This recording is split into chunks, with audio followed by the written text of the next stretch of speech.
Financial literacy mainly depend करता है इन 3 चीज़ों पर, needs, wants and savings. Needs पर हमें 50% खर्च करना चाहिए, वांट्स पर 30% एंड सेविंग्स पर 20%। आप फाइनेंशियली अवेयर तब हो पाएंगे जब आपको पता होगा कि आपको अपना पैसा कहां पर और कितना स्पेंड करना चाहिए। ग्लोबल सर्वे के अकॉर्डिंग चौंकाने वाले आंकड़े सामने आए हैं। 76% ऑफ इंडियन एडल्ट को बेसिक फाइनेंशियल कॉन्सेप्ट समझता ही नहीं है और अनफॉर्चुनेटली वो आज भी फाइनेंशियली इलिटरेट है। अगर वर्ल्ड के साथ इंडिया का फाइनेंशियल लिटरेसी को कंपेयर किया जाए तो इंडिया का फाइनेंशियल लिटरेसी रेट बहुत ही खराब है। इसलिए हमें चाहिए कि लोगों को ज़्यादा से ज़्यादा फाइनेंशियली अवेयर किया जाए ताकि हमारी इंडियन इकोनॉमी 2024 तक $5 ट्रिलियन का टारगेट अचीव कर पाए, और वो तभी संभव है जब हम सब फाइनेंशियल लिटरेसी को महत्व देंगे। इसलिए इसकी इम्पोर्टेंस को समझते हुए मैं आपको इस वीडियो में बताने वाली हूँ ऐसी 5 फाइनेंशियल लिटरेसी बुक्स के बारे में जो आपके कॉन्सेप्ट्स को क्लियर करेगी और आपको एक ग्रोइंग माइंडसेट देगी। घबराइए नहीं, ये कोई मैथ्स की या अकाउंट्स की मोटी मोटी किताबें नहीं हैं। यकीन माने ये बुक्स आपकी लाइफ चेंज करने की ताकत रखती है, इसलिए इस वीडियो को पूरा देखें। तो चलिए स्टार्ट करते हैं।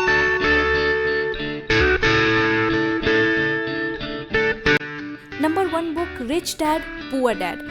Writer, speaker, billionaire Robert Kiyosaki ने इस बुक के थ्रू फाइनेंशियल लिटरेसी के इम्पोर्टेंस को बताया है और फाइनेंशियल फ्रीडम को अचीव करने के लिए कुछ सीख भी दिए हैं।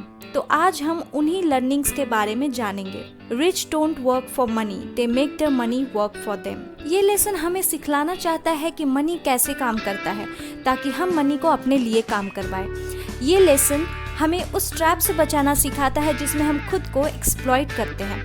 फॉर एग्जाम्पल, हम ऐसा जॉब करने लगते हैं जिसमें हमारा कोई इंटरेस्ट नहीं, पैसे ना होने के डर से या पैसे को कमाने के लालच से ही हम ऐसे ट्रैप में फंस जाते हैं। इसलिए ऑथर का मानना है कि जॉब लॉन्ग टर्म प्रॉब्लम का एक शॉर्ट टर्म सॉल्यूशन है। फाइनेंशियल लिटरेसी का सबसे इम्पोर्टेंट पार्ट होता है लायबिलिटीज और असेट्स के बीच के डिफरेंस को जानना। असेट वो चीज होती है जो आपके जेब में पैसा डालता है और एक लायबिलिटी आपकी जेब से पैसा निकालता है। हर एक इंसान का इनकम स्टेटमेंट होता है और इनकम स्टेटमेंट कंप्राइज करता है इनकम और एक्सपेंसेस दोनों को। मतलब आपकी जो इनकम है उसमें आपको मेजर पार्ट रखना है अपने असेट्स को एक्वायर करने में, ना कि लायबिलिटीज को एक्वायर करने में। तो जो अमीर लोग होते हैं वो असेट्स एक्वायर करते हैं जबकि मिडिल क्लास के लोग लायबिलिटीज को एक्वायर करते हैं। तो यही डिफरेंस होता है रिच और पुअर के बीच में, ऐसा रॉबर्ट कियोसाकी हमें इस बुक में बताते हैं। Intelligence solves problems and produces money. Money without intelligence is money soon gone. अगर लोग अपने आप को फ्लेक्सिबल रखें और ओपन माइंडेड रहें और सीखने को हमेशा तैयार रहेंगे तो वो भी रिच बन सकते हैं, चाहे सिचुएशन कितना भी टफ हो। चलिए आते हैं हमारी दूसरी book think and grow rich पर। ये बुक खुद की मदद करने की फिलॉसफी पर बेस्ड है। इस बुक को पढ़ने के बाद आप अपनी थिंकिंग को स्मार्ट बना पाओगे। ये बुक सक्सेस और आपकी नेटवर्थ को बढ़ाने की कला सिखाती है। तो चलिए जानते हैं इस बुक के कुछ लर्निंग्स के बारे में। अगर आपको एक मिलीनियर बनना है तो आपको एक मिलीनियर से सीखना होगा। अपने गोल को डिसाइड करें और अपने प्लान के साथ पूरी तरह से फ्लेक्सिबल रहे, खुद को टॉर्चर ना करें। अगर आपका कोई प्लान काम ना कर रहा हो तो उसको चेंज करने में हेजिटेट बिल्कुल ना करें। तो चलिए आते हैं हमारी तीसरी बुक द इंटेलिजेंट इन्वेस्टर पर। शेयर मार्केट फाइनेंशियल लिटरेसी में एक अहम रोल प्ले करता है, इसलिए ये बुक हमारे लिए बहुत इम्पोर्टेंट है। इस बुक में वैल्यू इन्वेस्टिंग के बारे में बताया गया है।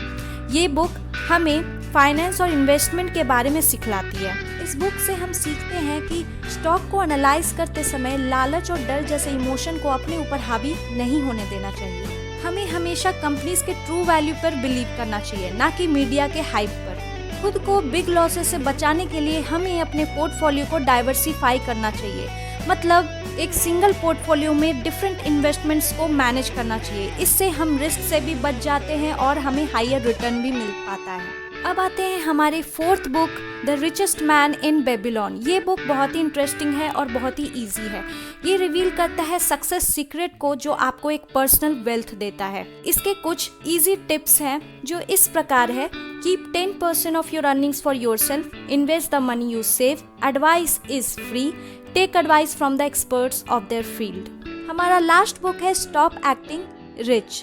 ये बुक अपने रीडर्स को एक क्लियर और सिंपल मैसेज देती है कि स्थायी धन और खुशी शायद ही कभी महंगी चीजों को खरीदने के माध्यम से मिलती है। इस बुक से हम जान पाते हैं कि अमीर होने और अमीर दिखने में बहुत अंतर है।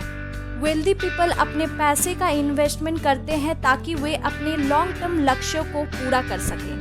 एक नॉन मिलीनियर वेल्दी पीपल की नकल करने की कोशिश में खुद को फाइनेंशियल डिजास्टर में फंसा लेता है। तो अगर आपको पैसे बनाने में दिलचस्पी हो तो आपको ये 5 वेल्थ क्रिएशन बुक्स जरूर पढ़ने चाहिए।